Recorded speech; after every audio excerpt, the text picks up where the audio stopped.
Shalom semuanya.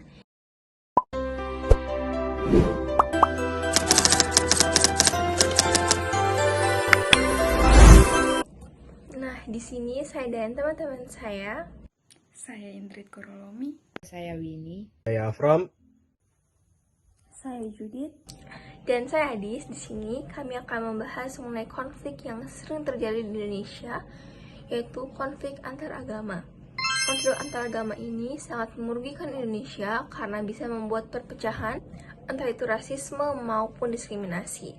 Biasanya konflik ini terjadi secara langsung maupun tindakan ataupun melalui sosial media. Kira-kira apa saja sih penyebab dan juga solusinya?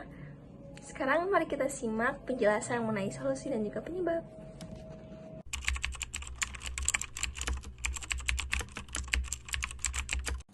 Penyebab rasial antara mayoritas dan minoritas di Indonesia bisa disebabkan oleh berbagai faktor, termaksud yang pertama, diskriminasi struktural.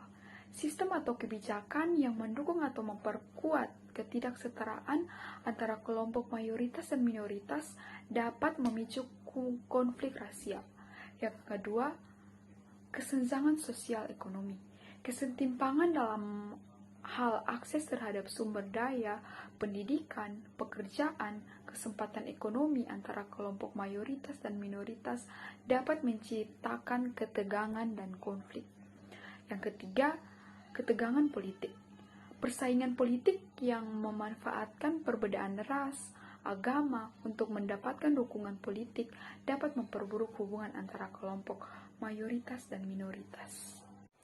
Yang keempat, ketidakadilan hukum. Perlakuan hukum yang tidak adil terhadap kelompok minoritas dapat menjadi pemicu konflik. Penyebab yang keempat adalah ketidakadilan hukum. Perlakuan hukum yang tidak adil terhadap kelompok minoritas bisa menjadi pemicu konflik.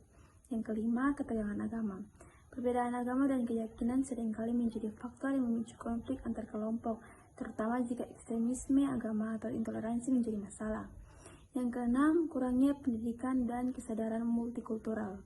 Kurangnya pemahaman dan kesadaran tentang pentingnya toleransi, keragaman, dan penghormatan terhadap hak asasi manusia dapat memperburuk konflik rasial.